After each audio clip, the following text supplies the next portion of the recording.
अरे एडजस्टमेंट करने होते हैं। हाय फ्रेंड्स, कैसे हैं आप सब। आई होप आप सब बढ़िया होंगे, बिंदास होंगे। जैसा कि आप सब जानते हैं कि पिछला क्लास हमारा नहीं हो पाया था। आई थिंक क्लास नंबर 16 कुछ टेक्निकल इश्यू हो गया था, जिस वजह से क्लास नहीं हो पाया। खैर कोई बात नहीं, आज हम उसको कवर करेंगे। पूरे क्लास 16 नंबर की पूरा बात करेंगे। हम पढ़ रहे थे इंडस वैली सिविलाइजेशन या सिंधु घाटी की सभ्यता, जिसमें हम उसके प्रमुख स्थलों के बारे में बात कर रहे थे। और जहाँ तक मुझे याद है, हम लोथल के बारे में बात कर रहे थे। लोथल के बारे में मैंने आपको 1-2 पॉइंट बताया, और फिर जब तीसरा पॉइंट बता रहा था तो अचानक से बिजली कट हो गया, इलेक्ट्रिसिटी डाउन हो गया, जिस वजह से हमारा क्लास हो नहीं पाया था। कोई बात नहीं, आज हम इसको पूरा करेंगे, कंप्लीट करेंगे, ठीक है। लेकिन क्लास को स्टार्ट करने से पहले आपसे 3 क्वेश्चन पूछे जाते हैं, 3 सवाल पूछे जाते हैं। पहले उसको करें, फिर हम क्लास को स्टार्ट करते हैं, ठीक है। कोई दिक्कत?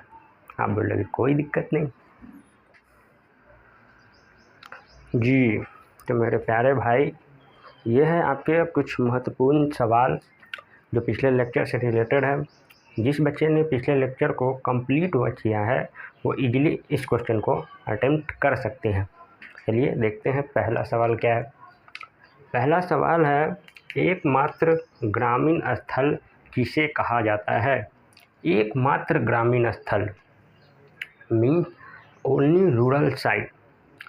जब हमने चनहुद्रों के बारे में स्टार्ट किया तो मैंने आपको सबसे पहला ही लाइन यही बताया था कि पूरे सिंधु घाटी में एकमात्र जो ग्रामीण स्थल है वो चनहुद्रो है, जहाँ से हमें लिपस्टिक और बैंगल्स मिलते हैं। बैंगल्स मीन्स चूड़िया हो गया, और भी बहुत सारी चीज़ें बताई, जैसे राउंड ब्रिक्स मिला, गोल ईंट मिला, ठीक है। तो एकमात्र ग्रामीण स्थल किसे माना जाता है? चनहुद्रो को माना जाता है। That means option B will be the right answer. और इसके साथ साथ मैंने ये भी बताया तो जो आपका चनहुद्रो है इसमें कोई भी दुर्ग नहीं था, इसलिए हम इसे रूरल साइट कहते थे या ग्रामीण स्थल कहते थे, ठीक है। कोई दिक्कत? चलिए नेक्स्ट क्वेश्चन की तरफ बढ़ते हैं। मोहनजोदड़ो का खोज किसने किया था? ये तो बहुत सिंपल सा सवाल है। स्टार्टिंग जब हम सिंधु घाटी को शुरुआत ही कर रहे थे तो उसी समय बताया गया था 2 लोगों के साथ। जैसे जॉन मार्शल ने 2 लोगों का टीम बनाया था, एक बनाया था दयाराम साहनी का, दूसरा बनाया था राखालदास बनर्जी का, और दोनों व्यक्ति ने एक एक साइट को खोजा था। तो ध्यान देने वाली बात है, मैंने बता ही देता हूँ। दयाराम साहनी जिसने 1921 में हड़प्पा का खोज किया, और ठीक अगले ही साल 1922 में राखालदास बनर्जी ने मोहनजोदड़ो का खोज किया। तो आपसे पूछा ही क्या है, मोहनजोदड़ो का खोज किसने किया? राखालदास बनर्जी, साल 1922। Rakhaldas Banerjee, that means option D will be the correct answer होगा। और कब खोजा था भाई? ये तो मैंने आपको बताया था 1922 में, ठीक है। चलिए लास्ट क्वेश्चन की तरफ बढ़ते हैं, और इसमें पूछा है बंदरगाह वाले स्थल माना जाता है। बंदरगाह वाले स्थल, लास्ट क्लास अगर आपने देखा होगा तो मैंने लोथल के बारे में ज़्यादा कुछ तो नहीं बताया, 2 पॉइंट कंप्लीट बताया था। तीसरा पॉइंट बता रहे थे तो अचानक से बिजली कट हो गया तो क्लास ऑफ हो गया था। लेकिन उसी 2 पॉइंट में मैंने आपको बंदरगाह के बारे में बताया था कि सिंधु घाटी में एक स्थल ऐसा है जिसे बंदरगाह कहा जाता है या पोर्ट कहा जाता है। और मैंने आपको बताया लोथल एक ऐसा स्थल था जिसे सिंधु घाटी का बंदरगाह माना जाता है, पोर्ट माना जाता है, ठीक है। तो बंदरगाह जिसे हम इंग्लिश में कहते हैं पोर्ट, तो बंदरगाह वाले स्थल माना जाता है, लोथल को माना जाता है। और मैंने आपको एक और पॉइंट ये बताया था कि लोथल को ही, क्योंकि ये बंदरगाह है तो इसलिए ये सिंधु घाटी का कमर्शियल कैपिटल भी था, वाणिज्यिक राजधानी भी था। 2 ही पॉइंट बताए हैं, यही बताए हैं, एक कि वो पोर्ट है और दूसरा कमर्शियल कैपिटल। तो फटाफट से स्क्रीनशॉट लें। अब हम बढ़ते हैं क्लास की तरफ, और आपको पता है कि हम लोथल से ही शुरू करेंगे, क्योंकि लोथल हमने पूरा बताया नहीं था, लाइट कट हो गया था। कोई बात नहीं, होता है कभी कभी। स्क्रीनशॉट ले। अब हम स्टार्ट करते हैं लोथल के बारे में। हेडिंग लगाए लोथल।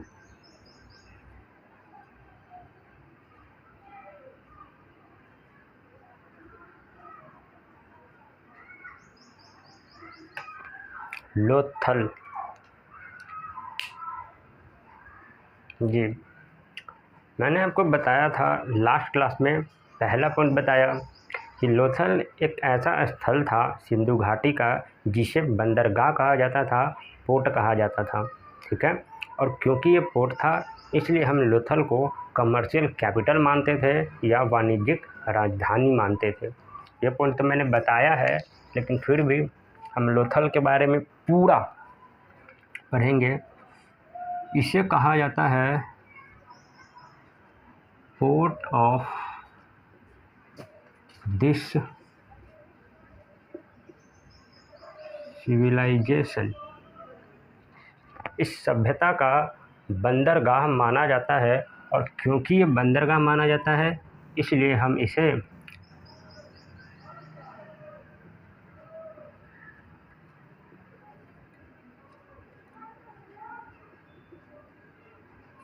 कमर्शियल कैपिटल कहते हैं, या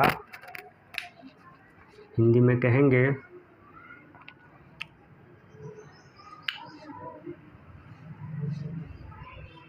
वाणिज्यिक राजधानी। कमर्शियल कैपिटल या वाणिज्यिक राजधानी।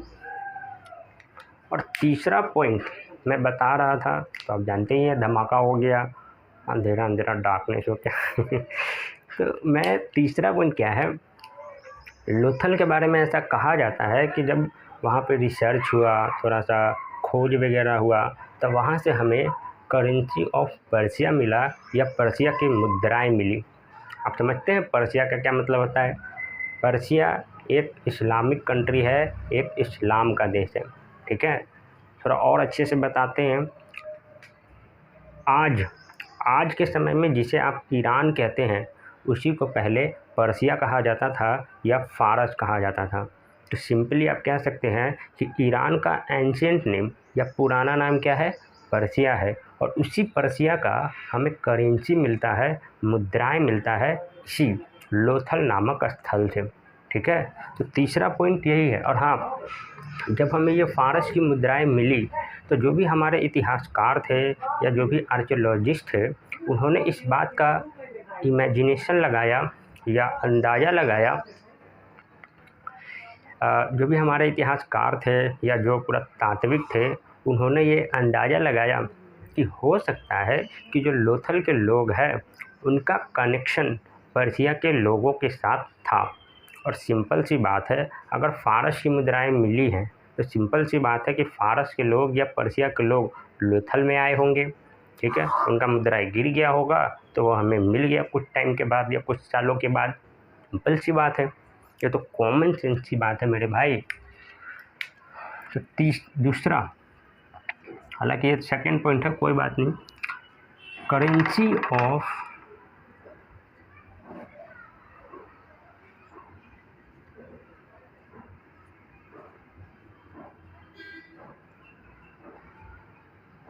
पर्सिया, हमें फारस की मुद्राएं मिलती हैं। करेंसी ऑफ पर्सिया या फारस की मुद्राएं। ये पर्सिया कौन है? आज जिसे आप ईरान कहते हैं, उसी को पहले क्या कहा जाता था? पर्सिया कहा जाता था या फारस कहा जाता था।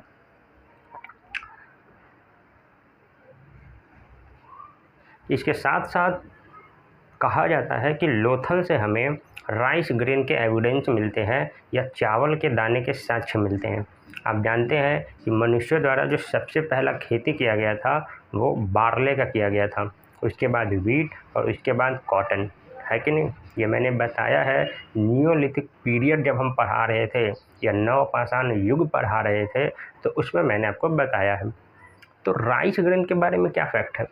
ऐसा ये भी कहा जाता है कि लोथल एकमात्र ऐसा स्थल था पूरे के पूरे सिंधु घाटी का जहाँ से हमें चावल के दाने के साक्ष्य मिलते हैं।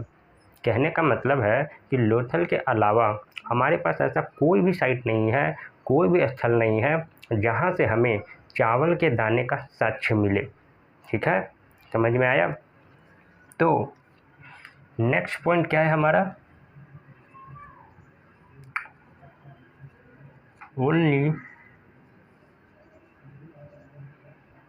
रूरल नहीं होगा, ओनली साइट होना चाहिए, only site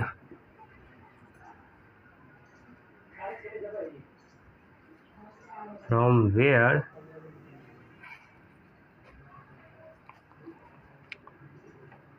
we found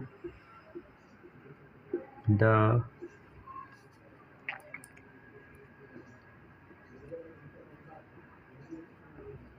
evidence of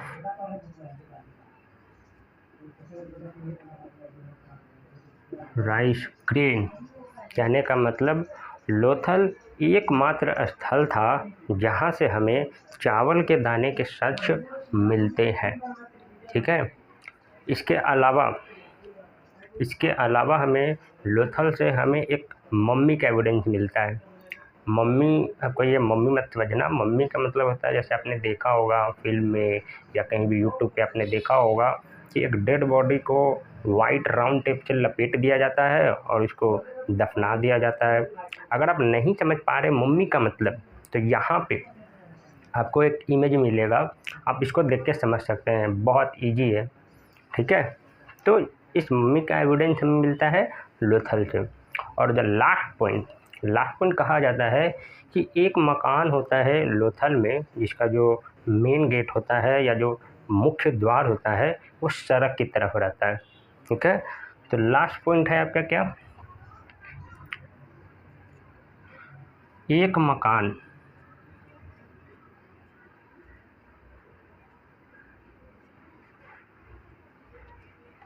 जिसका मुख्य द्वार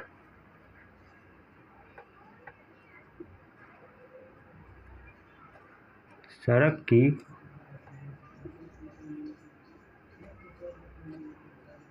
ओर है, एक मकान जिसका मुख्य द्वार सड़क की ओर है। तो ये है लोथल के बारे में सारे के सारे महत्वपूर्ण फैक्ट, फटाफट से नोट करें।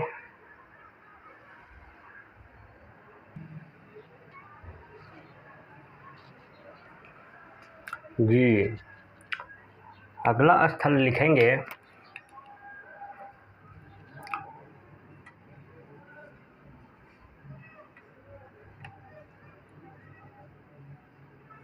बनवाली।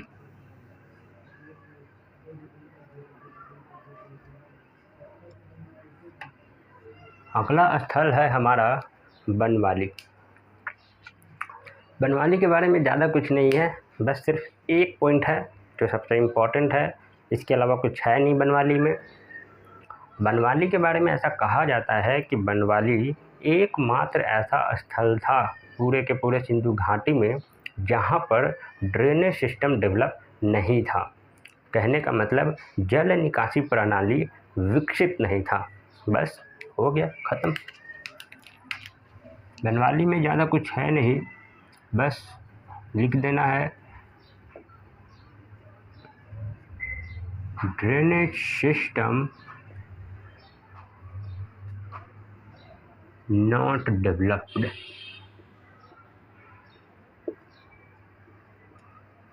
लेकिन ये एकमात्र ऐसा साइट था, ओनली साइट। ठीक है मेरे भाई, ओनली साइट जहाँ पे जल निकासी प्रणाली विकसित नहीं था, एकमात्र स्थल जहाँ जल निकासी प्रणाली विकसित नहीं था। एकमात्र स्थल जहाँ पे जल निकासी प्रणाली विकसित नहीं था। अब हम अगला स्थल के बारे में बात करते हैं, जिसे हम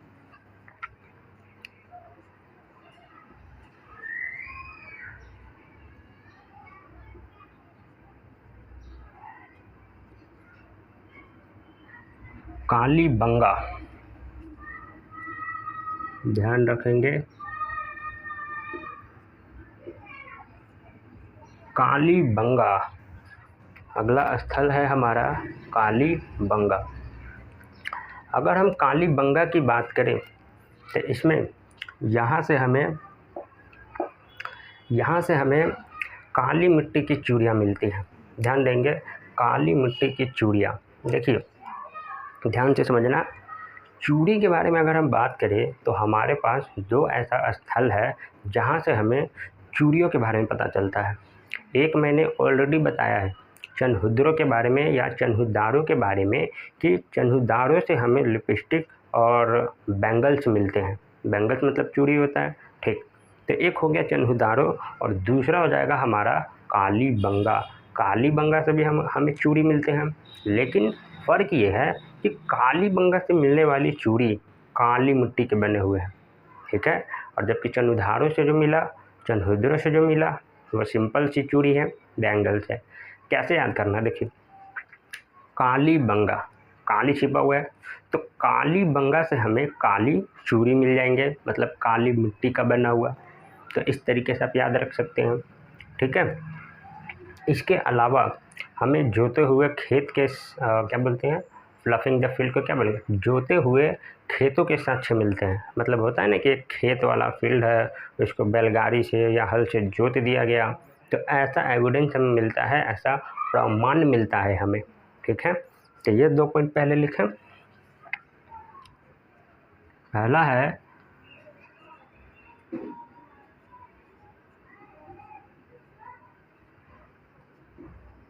काली मिट्टी की चूड़ियाँ।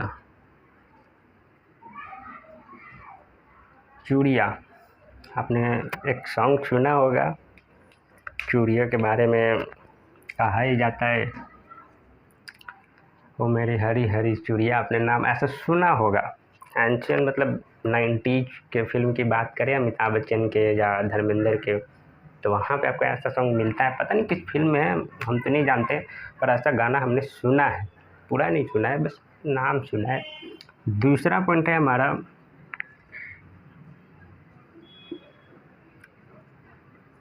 जोते हुए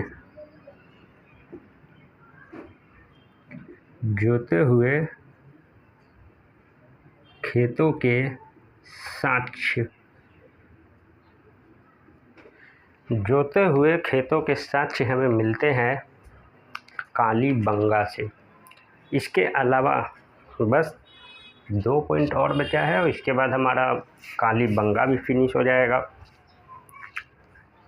तो इसके अलावा काली मिट्टी की चूड़ियाँ मिले, जोते हुए खेतों के साक्ष्य मिले, और इसके अलावा हमें मिलते हैं हल के साक्ष्य। किसके साक्ष्य?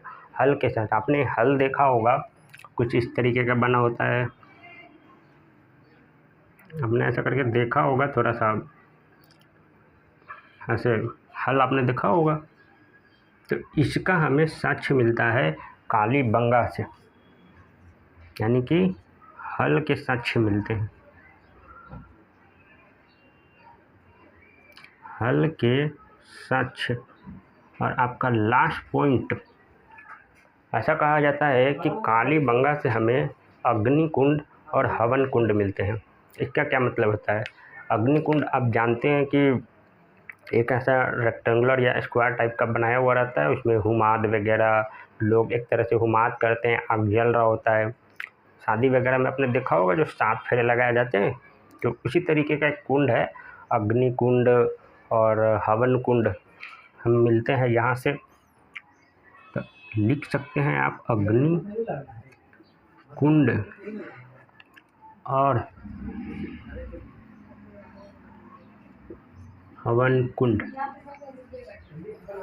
तो ये है कालीबंगा के बारे में सारे के सारे महत्वपूर्ण बातें, महत्वपूर्ण पॉइंट।